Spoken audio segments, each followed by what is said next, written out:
Hello student, पिछली class अपनी अधूरी रह गई थी किसी कारणवश से, तो उसको आज आगे बढ़ाते हुए अपन नेक्स्ट देखते हैं। हमने खरीफ की फसल को देख लिया था, उसके बाद में दूसरी फसल आती है रब्बी की फसलें। कौन सी फसलें? रब्बी की फसलें। रब्बी की फसलों को शीत ऋतु में नोट करते चलना एक एक पॉइंट को। रब्बी की फसलों को शीत ऋतु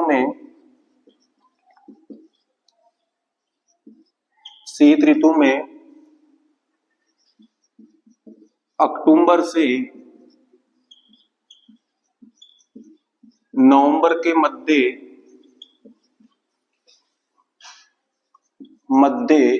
बोया जाता है। बोया जाता है, यानी कि जो रब्बी की फसलें होंगी उन रब्बी की फसलों को अपन शीत ऋतु में अक्टूबर से नवंबर के मध्य बोएंगे। नंबर दूसरा पॉइंट है कि काटेंगे कब, मतलब इनको काटना कब है। बसंत ऋतु में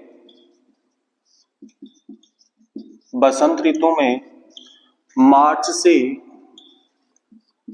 अप्रैल के मध्य काट लिया जाता है। बोने का टाइम हो गया शीत ऋतु में अक्टूबर नवंबर, और बसंत ऋतु में मार्च अप्रैल में इनको काटा जाएगा। तीसरी बात इनकी विशेषता होती है कि शीत ऋतु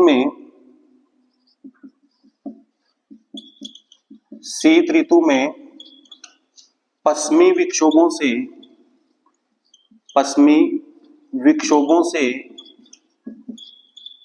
होने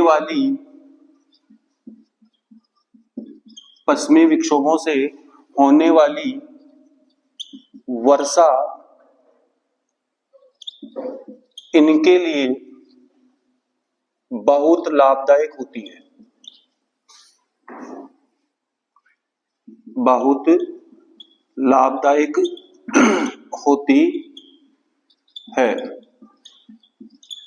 और बहुत लाभदायक होने के कारण उत्पादन बढ़ेगा, और उत्पादन बढ़ने के कारण इस वर्षा को अपन क्या कहते हैं? गोल्डन ड्रिप्स, जिसको हिंदी में बोला जाएगा सुनहरी बूंदें।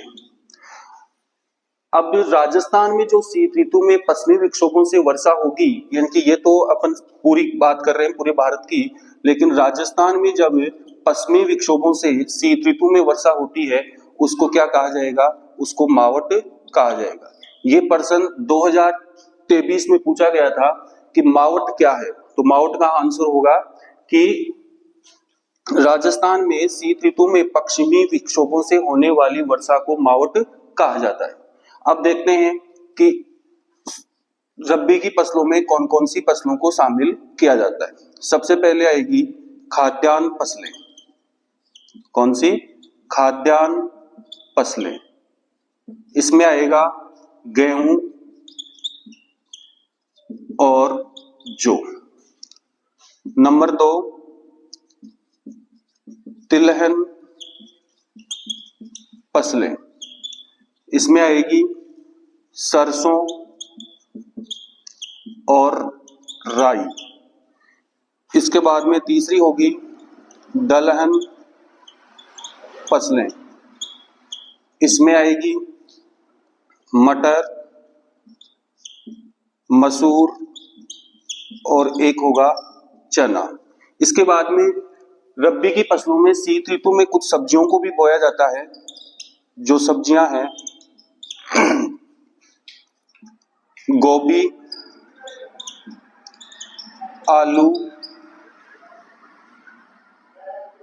आलू, गाजर और एक होगी आपकी मूली आदि। इस प्रकार से रब्बी और खरीफ की फसलें कंप्लीट होती हैं। अब रब्बी और खरीफ की फसलों में अंतर स्पष्ट का प्रश्न पूछा जाता है कि रब्बी और खरीफ की फसलों में अंतर स्पष्ट कीजिए। तो रब्बी की फसलों को अक्टूबर नवंबर में बोया जाता है। उधर लिखेंगे अपन खरीफ की फसलों को जून जुलाई के समय बोया जाता है, जब मानसून का आगमन होता है तब बोया जाता है। और रबी की फसलों को बसंत ऋतु में मार्च अप्रैल में काटा जाएगा और खरीफ की फसलों को सितंबर अक्टूबर में काट लिया जाता है। एक अंतर इनकी फसलों को कौन कौन सी फसलें बोई जाती हैं, जैसे रबी में लिखोगे आप गेहूं, जौ, सरसों, राई, मटर, मसूर, चना, आलू ये, और खरीफ में लिखोगे चावल, बाजरा, मक्का, गंवार आदि।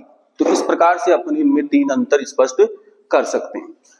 अब इसके बाद में तीसरी फसल आएगी अपनी जायद की फसल। कौन सी फसल? जायद की फसल।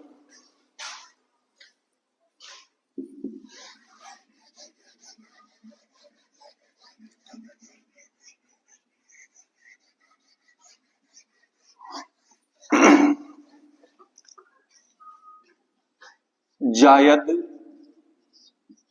की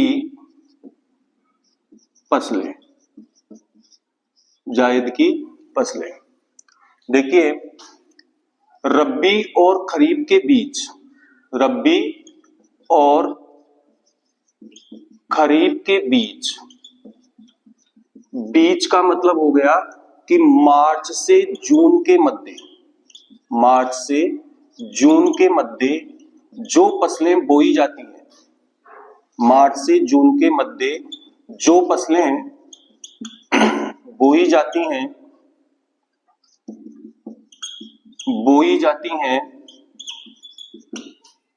उनको या उन्हें जायद की फसलें कहा जाता है।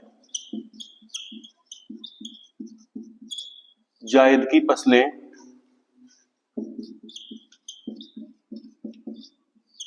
कहा जाता है। पेन और कॉपी साथ रखो ताकि मैं जैसे नोट करवा रहा हूं वैसे आप नोट कर सको। यानी कि रबी और खरीफ के बीच मार्च से जून के मध्य जो फसलें बोई जाती हैं उन्हें जायद की फसलें कहा जाएगा। इन फसलों को नंबर 2 बात है, इन फसलों को गर्म जलवायु और अधिक सिंचाई की आवश्यकता होती है, और अधिक सिंचाई की आवश्यकता होती है।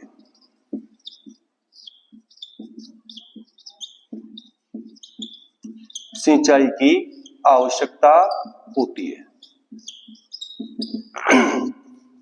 यहां बिल्कुल स्पष्ट हो रहा है कि जलवायु गर्म है तो अधिक सिंचाई की आवश्यकता होनी है। उदाहरण पूछा जाता है जैसे ककड़ी, खीरा, तरबूज और खरबूजा, ये कौन सी फसलें हैं? ये जायद की फसलें हैं। अब अपनी सस्य प्रारूप के आधार पर जो फसलों का वर्गीकरण था 3 प्रकार का, वो कंप्लीट हो चुका है। अब एक आप नोट लगा के लिखना, मैंने बताया था खरीफ की फसलों में एक शब्द काम में लिया था मानसून का आगमन, मानसून का आगमन, और एक शब्द काम में लिया था मानसून का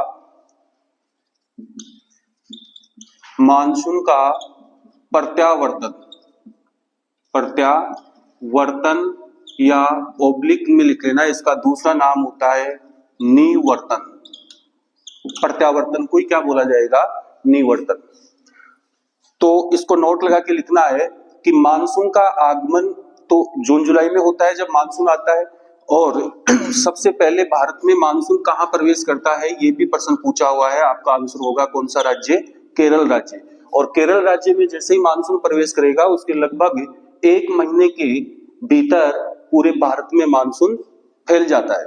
तो आपको सबसे पहले ये ध्यान रखना है कि मानसून प्रत्यावर्तन क्या होता है। तो मानसून प्रत्यावर्तन को क्या किसे कहते हैं ये लिखना है।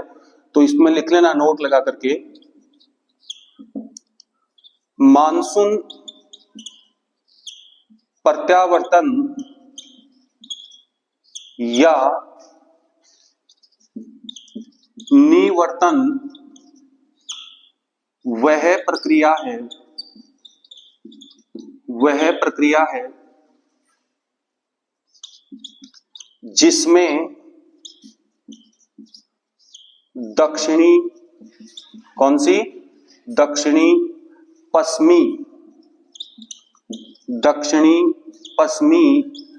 हवाएं, दक्षिणी पश्चिमी हवाएं सितंबर के अंत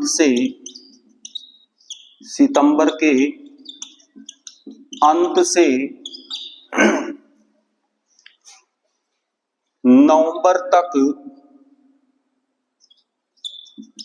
नवंबर तक भारतीय उपमहाद्वीप से धीरे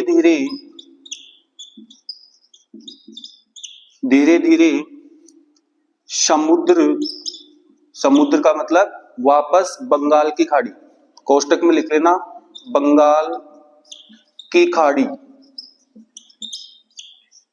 की ओर लौटने लगती हैं। तो उसको क्या कहा जाएगा? उसको कहा जाएगा मानसून का प्रत्यावर्तन या फिर मानसून की निवर्तन की प्रक्रिया। यानी कि दक्षिणी पश्चिमी जो मानसूनी हवाएं होती हैं वो सितंबर के अंत से नवंबर तक भारतीय उपमहाद्वीप से धीरे धीरे समुद्र की ओर यानी कि बंगाल की खाड़ी की ओर वापस लौटने लगती हैं। तो इस प्रकार से ये आपकी फसलों का जो वर्गीकरण था, ये वर्गीकरण कंप्लीट हो चुका है।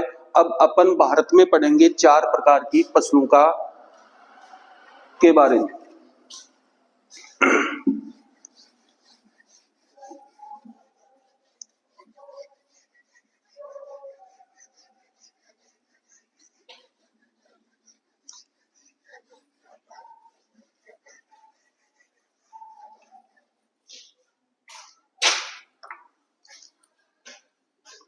हेडिंग डालना है भारत में फसलों के प्रकार। वो वर्गीकरण था, अब प्रकार आ रहा है, फसलों का प्रकार। भारत में बोई जाने वाली जो फसलें हैं वो मुख्य रूप से 4 प्रकार की होती है। कितने प्रकार की होती है? 4 प्रकार की। पहली तो होती है प्रारंभिक जीविका निर्वाह फसल। प्रारंभिक जीविका निर्वाह फसल। दूसरी होती है गहन जीविका निर्वाह फसल। दूसरी कौन सी होगी? गहन जीविका निर्वाह कृषि। एक शब्द का ही अंतर है, यहां प्रारंभिक है और यहां पर गहन है। तीसरी होगी वाणिज्यिक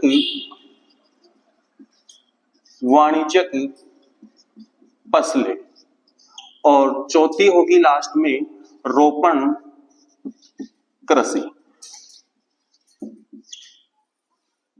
80% संभावना यहीं से बनती है, इन 4 में से जरूर एक ना एक पे प्रश्न पूछा जाता है और प्रश्न होगा वो 3 नंबर का।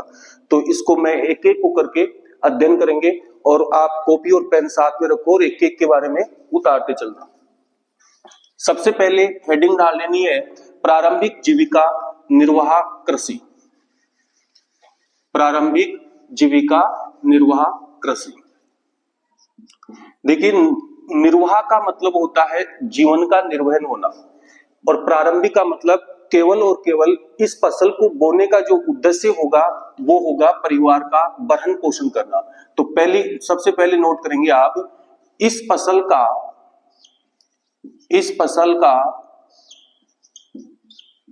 उद्देश्य,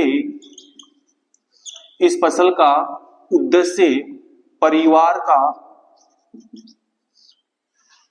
परिवार का भरण पोषण करना है। ये प्रश्न भी पूछा हुआ है कि प्रारंभिक जीविका निर्वहन कृषि का मुख्य उद्देश्य क्या है, और प्रारंभिक जीविका निर्वाह कृषि का जो उद्देश्य होगा वो होगा परिवार का भरण पोषण करना। नंबर 2, इस कृषि को भूमि के छोटे छोटे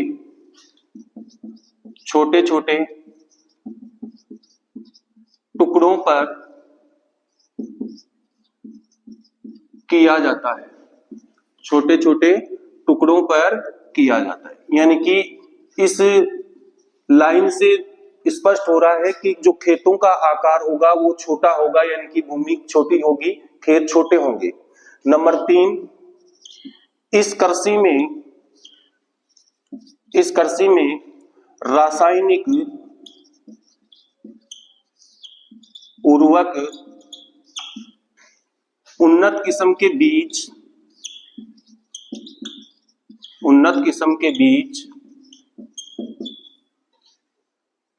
खरपतवार नाशक व कीटनाशकों का प्रयोग नहीं किया जाता है,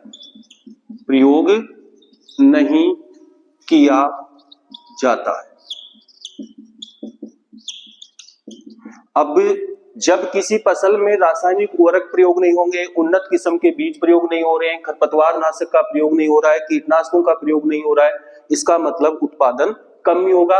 और अपने को उत्पादन कितना चाहिए? केवल परिवार का भरण पोषण होना है, न कि व्यापार करना।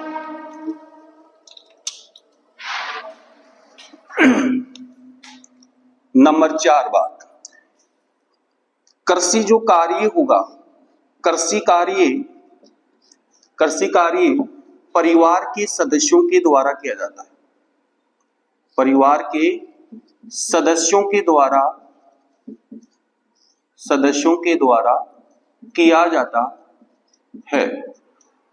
नंबर 5 बात क्या है कि आधुनिक कृषि औजारों का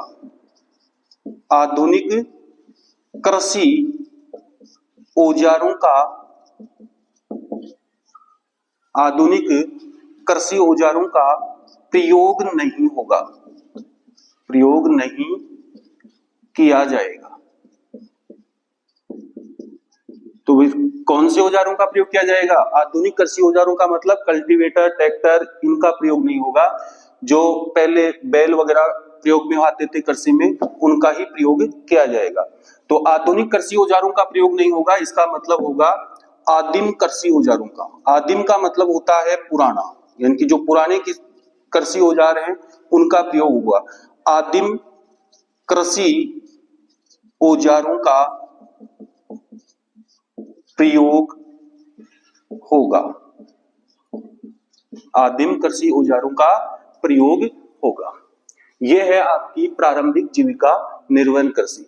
अगर आपको प्रश्न ये पूछा जाता है कि प्रारंभिक जीविका निर्वाह फसल को समझाइए, तब आपको पॉइंट लगा के नहीं बताना। प्रश्न ये पूछा जाता है कि प्रारंभिक जीविका निर्वहन कृषि की विशेषताएं बताइए, तब आपको ये 5 विशेषता इसकी बता देनी है। अब चलते हैं कि भारत में इस कृषि को किस किस नाम से जाना जाता है। भारत में प्रारंभिक जीविका निर्वाह कृषि को किस किस नाम से जाना जाता है?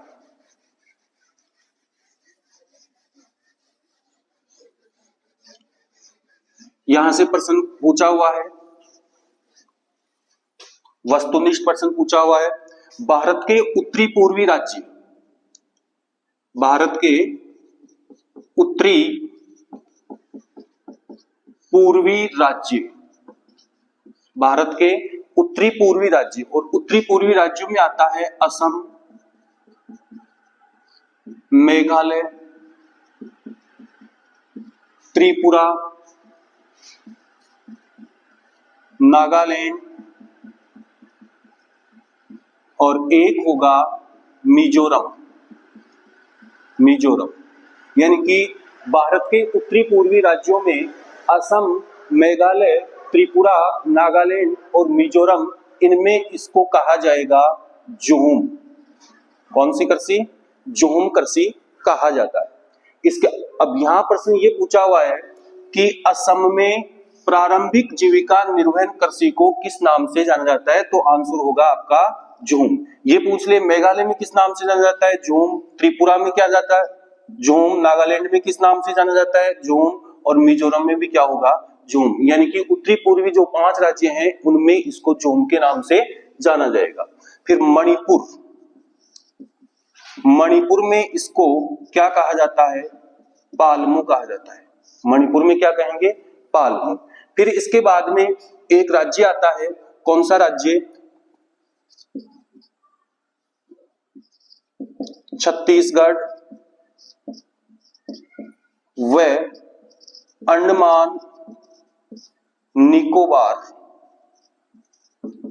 निकोबार ये इस फसल के स्थानीय नाम है, मतलब ये पालमू, जुहुम, ये यहाँ पर स्थानीय नाम से इसको बोला जाता है। निकोबार द्वीप समूह, अंडमान निकोबार द्वीप समूह, यहां इसको बोला जाएगा कौन सी फसल, दीपा के नाम से। फिर अपने राजस्थान की बात करते हैं, तो राजस्थान में इस फसल को किस नाम से जाना जाता है, या तो बोलेंगे वाल्टेरे या बोलेंगे फिर वालरा। फिर एक आता है मध्य प्रदेश, और मध्य प्रदेश में किस नाम से जाना जाएगा, बेवर के नाम। ये प्रश्न भी पूछा हुआ है, मणिपुर में प्रारंभिक जीविका निर्वहन कृषि को किस नाम से जाना जाता है, तो आंसर होगा आपका पालमू। अब देखिए इस कृषि को और भी नाम है इसके, यानी कि प्रारंभिक जीविका निर्वाह कृषि को अपन और भी नाम देते हैं। एक तो देंगे इसको क्या नाम, स्थानांतरित कृषि।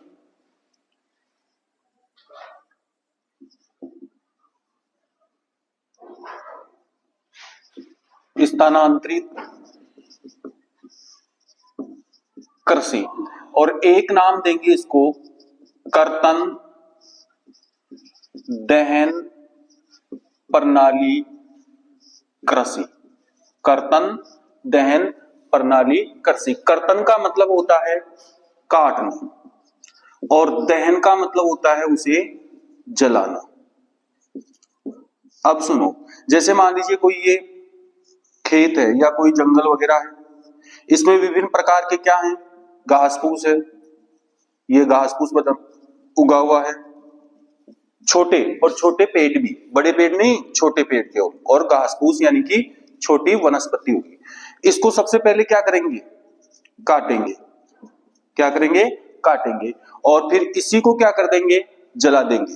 तो जलाने के बाद में यहाँ पर जो खेती की जाती है उस खेती को बोलेंगे कौन सी खेती, कर्तन दहन प्रणाली। जो ये राख बनती है जलाने के बाद में, ये राख करती है किसका काम, खाद का काम। अब जैसे ही यहाँ पर इस जगह पर इस खेत में 2-3 वर्ष हो जाते हैं, 2 या 3 वर्ष हो जाते हैं, तो इस खेत की जो राख खाद का काम कर रही थी, ये उर्वरक क्षमता कम हो जाएगी और लोग यहाँ से दूसरी जगह चले जाएंगे और यही प्रक्रिया अपनाएंगे। तो उसलिए इसको बोला जाता है कौन सी कृषि, स्थानांतरित कृषि।